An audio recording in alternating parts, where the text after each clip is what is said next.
Hello, everybody. You should do the song. No.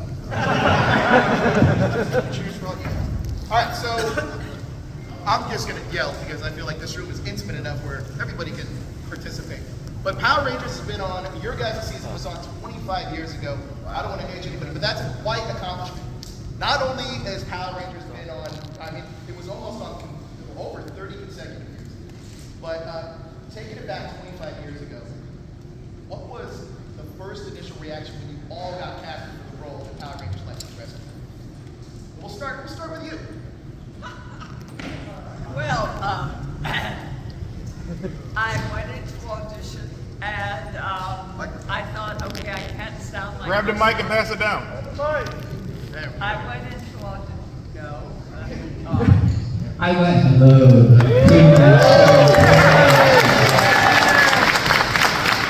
Oh my God, this is so good to see you here.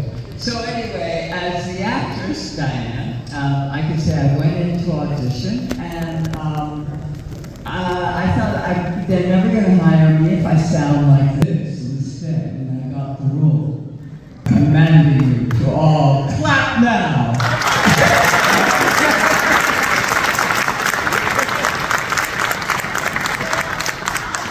Because you were the leader of the team, historically the Red Rangers, the leader of the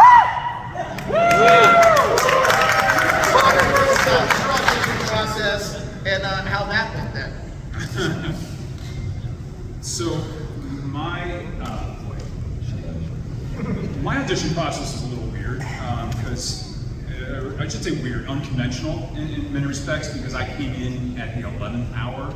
They've been casting for a while, as they've been going through lots of talent to find these amazing folks I got to work with. But I again kind of got introduced at the last minute while they were sorting through options. I was living in Florida. I was getting off of a little bit on a show there that happened to star Christopher Kamen Lee, who played Andros in Power Rangers in Space, and I heard about the fact that they were casting, and the idea was presented to me that like, hey, you kind of could be a Red Ranger, maybe you should put yourself on tape. So I did a self-tape in Florida, sent it in, and from the moment I heard about the audition to the moment I got the role was around 2.5 weeks.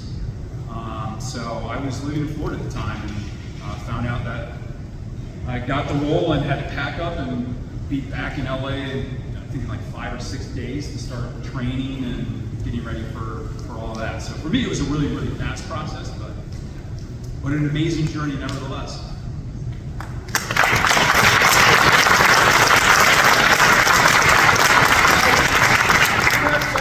Story, and believe it or not, I don't know how many of you guys know this. I feel like a lot of the John Wick, what we see in that style of filmmaking, wouldn't necessarily wouldn't necessarily wouldn't exist had you probably not gotten the role of Power Rangers. The reason I say that is because I was talking to David Leitch not terribly long ago, and David Leitch was the director of Bullet Train. He was the co-director of the first John Wick film, and he credits you for really helping him really fully embrace the martial arts style of everything that he's doing.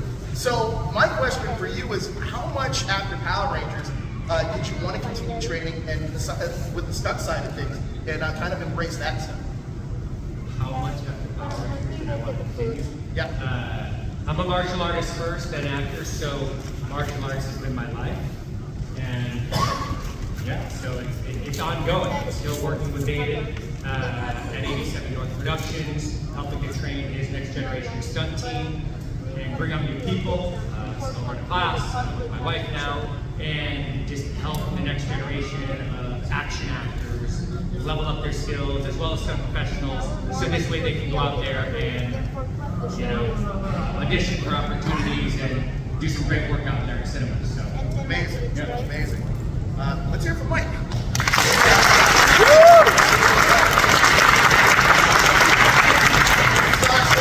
Kelsey had a lot of, she was an adventurous spirit, and I feel like you infused a lot of your own personality into the role.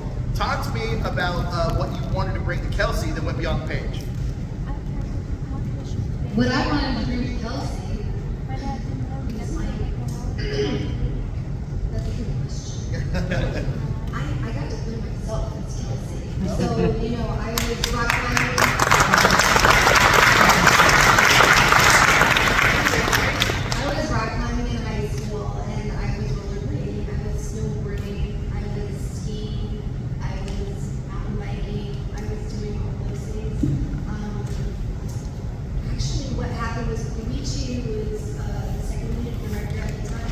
he wanted me to skateboard originally, and I was not the best skateboarder. And I said, well, I can inline skate. And he was like, okay. So I brought my inline skate. I think a lot of the time we bring a lot of our own characters into the writers bring a lot of our own characters into the roles. I could be wrong. But yeah, I was really crazy. So it was easy. That's actually a great segue, Keith, because bringing their own personality into the role. Joel was a ladies' man. He was a. How much do you It was fantastic, though. But tell us about the character Joel and what you infused with that character from your own personality. I think to kind of back up Sasha, I think the writers kind of wrote the roles around our natural personalities. This was my first experience with acting. I come from the music world. I had just moved to LA. I was there like 6 months and kind of went to an acting class who had affiliation with Power Rangers and suggested I read for the role. So when I went to the audition, I really didn't have an expectation. I actually first thought it was a voiceover, so I got there some actual people in there. And I just kind of walked in with it as myself. You know, I'm a kind of a naturally fun dude, you know, charismatic. And they kind of took to that. I guess it was something, I think it was a breath of fresh air, because again, I didn't have a headshot. I kind of like went to 1 hour photo and blew up a picture at Kinko's, and they laughed at me, and I was like, what are you laughing at? And like they kept calling me back, and you know, after I lost about 5 pounds in the McDonald's salad shakers and a gallon of water, and they made me shave this mustache that I took my whole life to grow. But I needed to find a way to pay my third of the rent, so I took the job again. It was a huge blessing. 26 years later, it was it.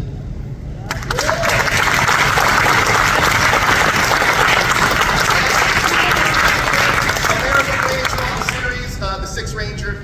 How much of the character did you know about going into the season, and how much did you find out about once you booked the role? Going into the audition process, I didn't know what I was really auditioning for. I just thought I was auditioning for one of the Power Rangers.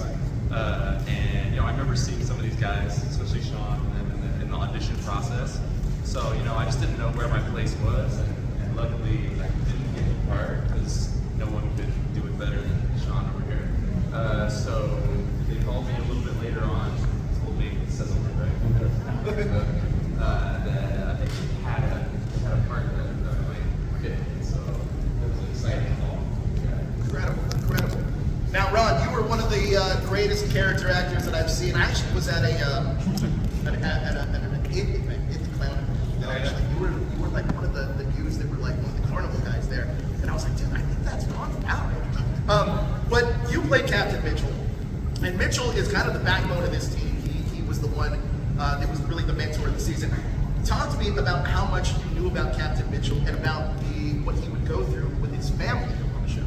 It's the first time we kind of saw that side of it, that side of a family element like that on Power Rangers. Wow, that's a lot. Hey, thank you. The whole thing was just a whirlwind for me for casting, because I met Iris Hampton, our casting director, as a casting person for Disney. I met her at a convention, talent show, and I said, oh, by the way, I can act. If you ever have a role you want to throw at me. And she was like, oh, come in tomorrow, we have to see you.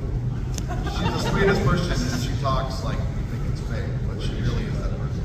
She's like, I tried to hear it. Anyway, so I went in, and the room was packed. I was like, well, this is a lot of people, and I only had a little 2-page audition. So I did that, and I was like, okay. And there's some people in the room from my hair. I could tell who was the Rangers and who was my part. Supposed to be like 20 years difference. And then I was like right in between, because I wasn't quite what they wanted. But anyway, so she called me. She goes, oh, you did a great job. Can you come back tomorrow? I go, well, it's a 2-page part. Did they see enough? And she goes, no, it's more recurring role. So come back tomorrow, okay? And I said, okay. So then I realized I was supposed to be older, so I put a little gray in my hair. I went in, and Jonathan, the executive producer, was like, oh, you look older today. I go, well, this is how I normally look. I just put the black in yesterday because I thought you wanted younger, but this is my natural natural gray. Of course, that was what they call a fib, and what actors do that a lot to try to get roles. And then I auditioned, and I had time to digest the material because the day before, I got the sides an hour before the audition. I was trying to read them in the car on the way there. So I had the overnight to work on it, and then came in the next day, I felt better. And then 2 days later, she called, she goes, "Oh, congratulations, you're on the show." I go, "Well, it's recurring, right?" She goes, "Oh, did I see that? No, it's a series regular." And I was like, "What? You're gonna be on almost every episode." I was like, "Oh, okay." So then once I got on, I realized I was supposed to be the father to this guy and Allison, who unfortunately is not here with us. Hello, Allison. But I was like, "Oh, what did I get into? I'm way too young for this." I think we were like 19 years apart. Yeah, they put on a fake mustache initially, and they put all the gray back in my hair because it wasn't really mine, right? And we shopped 2 weeks, and we had a 2-week vacation for Christmas. And I actually grew the mustache, my own mustache out, and they just kept adding to it until it finally grew in like months later to make me feel older. But anyway, so then I didn't answer your question at all. So what was the? Answer decently enough. Anyway, yeah, you just look at the role and say, here's a role model for them, for my kids. So you just, you know people like that in your life that you grew up with.